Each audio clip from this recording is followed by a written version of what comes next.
আমাদের দেশে যারা বিশৃঙ্খলা করে সন্ত্রাস ভোট চোর আমাদের দেশে যারা অস্থিতিশীল পরিবেশ তৈরি করতে চাচ্ছে, হাদি ভাইকে যারা হত্যা করেছে, নির্বাচন যারা বানচাল করতে চাইছে, দেশের পরিবেশকে যারা অস্থিতিশীল করতে চাইছে, সীমান্ত যারা আমাদের ভাইদেরকে বোনদেরকে মেরে ঝুলিয়ে রাখে, তাদের আশ্রয় এবং প্রশ্রয়দাতা পৃষ্ঠপোষকতা দিচ্ছে ভারত। ভারতকে স্পষ্ট ভাষায় বলতে চাই, যারা আমার দেশের সার্বভৌমত্বকে বিশ্বাস করে না, যারা আমার দেশের সম্ভাবনাকে বিশ্বাস করে না, যারা ভোটাধিকারকে বিশ্বাস করে না, মানবাধিকারকে বিশ্বাস করে না, যারা এই দেশের সন্তানদেরকে বিশ্বাস করে না, আপনারা যেহেতু তাদেরকে আশ্রয় প্রশ্রয় দিচ্ছেন, কথা স্পষ্ট করে বলে দিতে চাই, ভারতের যারা সেপারেটিস্ট আছে বাংলাদেশে আমরা তাদেরকে আশ্রয় প্রশ্রয় দিয়ে যে সেভেন সিস্টার রয়েছে সেটাকে বাংলাদেশ থেকে ভারত থেকে আলাদা করে দিব। এই হাসিনার পৃষ্ঠপোষক স্পষ্ট ভাষায় দিনের আলোর মতো স্পষ্ট স্বচ্ছ, তাদেরকে ভারত অর্থ দিয়ে, তাদেরকে অস্ত্র দিয়ে, ট্রেনিং দিয়ে বাংলাদেশের বিরুদ্ধে তাদেরকে দাঁড় করিয়ে দিচ্ছে। আমাদের ভারতের বিরুদ্ধে একটি পার্শ্ববর্তী দেশ বলার কোনো সুযোগ নাই। আপনার জবানে স্পষ্ট করতে হবে, এই বাংলাদেশকে ভারত একটা ফিলিস্তিন বানাইতে চায়। আমাদেরকে সবাইকে ঐক্যবদ্ধ হতে হবে। ক্ষমতার জন্য, গদির জন্য, মন্ত্রণালয়ের জন্য যারা দিল্লিকে কিবলা দিচ্ছে, এই বাংলাদেশের স্বাধীনতা তারা তৃতীয়বারের মতো বিক্রি করে দেওয়ার প্রস্তুতি নিচ্ছে।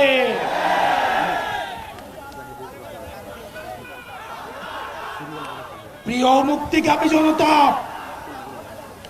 আপনার আমার মৃত্যু এই নির্বাচন কমিশনের কাছে কেবলমাত্র একটি সংখ্যা। অথর্ব নির্বাচন কমিশন বলে হাদির মৃত্যু নাকি একটি বিচ্ছিন্ন ঘটনা। এই স্পাইনলেস মেরুদণ্ডবিহীন ইলেকশন কমিশনার, আমরা এমন একটি বিচ্ছিন্ন ঘটনা তোমার সাথে যেন ঘটে সেটির অপেক্ষায় থাকলাম।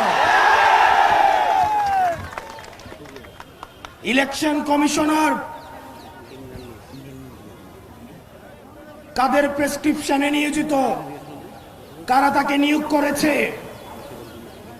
এরকম ইলেকশন কমিশন আজকে যদি চলে যায়, যে লাইন ধর্মী ইলেকশন কমিশন হওয়ার জন্য শাহবাগ থেকে শহীদ মিনার পর্যন্ত যোগ্য ইলেকশন কমিশনার খুঁজে পাওয়া যাবে, কিন্তু আমার ভাই হাদি যে অনন্তকালের উদ্দেশ্যে যাত্রা করেছে, আমার ভাই হাদিকে আর খুঁজে পাওয়া যাবে না। প্রিয় মুক্তিকামী সংগ্রামী জনতা, আপনারা জানেন আমাদের দেশে এক শ্রেণীর আওয়ামী লীগ রয়েছে, তারা শিক্ষক পরিচয়ে বিশ্ববিদ্যালয়গুলোতে কার্যক্রম পরিচালনা করে, যারা টকশোজীবী নামে হচ্ছে টেলিভিশনগুলোতে হত্যার বৈধতা উৎপাদন করে, যারা নাট্যকর্মী পরিচয়ে, যারা নাটক সিনেমাতে আমাদের মতো সংগ্রামী মানুষের মৃত্যুর বৈধতা উৎপাদন করে, এই বিশ্ববিদ্যালয়ে নীল দলের যে ৫টা শিক্ষকরা রয়েছে তাদেরকে ধরে ধরে এই বিশ্ববিদ্যালয় থেকে বের করে দিতে হবে।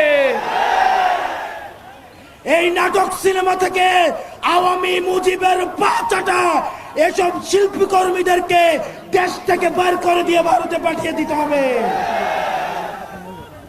টকশোজীবীদের উদ্দেশ্যে এই ভারতীয় আধিপত্যের বৈধতা উৎপাদন যারা করছে, যেসব টকশোজীবীরা, আপনাদের তাদের এই ফেসিস্টদের মানবাধিকারে আপনারা যারা বিশ্বাস করেন, তারা মজলুমের মানবাধিকারে বিশ্বাস করে না। আর দিন শেষে আজকে এই বেদিতে আপনারা যারা বসেছেন আর যারা আসেন নাই, আপনাদের দুইজনকেই বলি, ক্ষমতার লোভে অন্ধ হইয়েন না। আজকে যদি আমার বুকে গুলি লাগে, আমি জানি এই ধরনের একটা প্রোগ্রাম হবে, এসে বক্তৃতা দিবেন, তারপর চলে গিয়ে আবার হচ্ছে সিট নিয়ে নেগোসিয়েশন করবেন।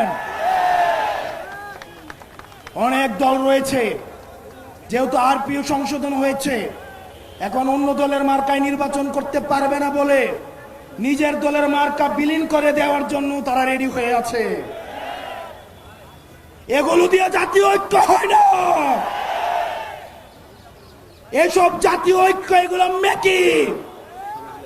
আমাদের হাদি ভাইয়ের রক্ত এই জাতীয় ঐক্যের আঠা হয়ে আসুক, সেটা আমরা চাইনি।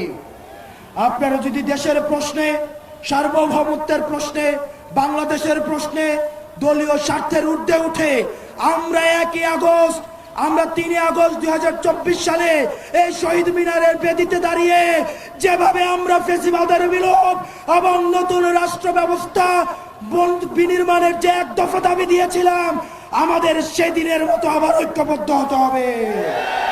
ও ইনকিলাব, ইনকিলাব, দিল্লি না ঢাকা, দিল্লি না ঢাকা, ইনকিলাব, ইনকিলাব, আপোষ না সংগ্রাম, দালালি না রাজপথ, দালালি না রাজপথ, আপোষ না সংগ্রাম।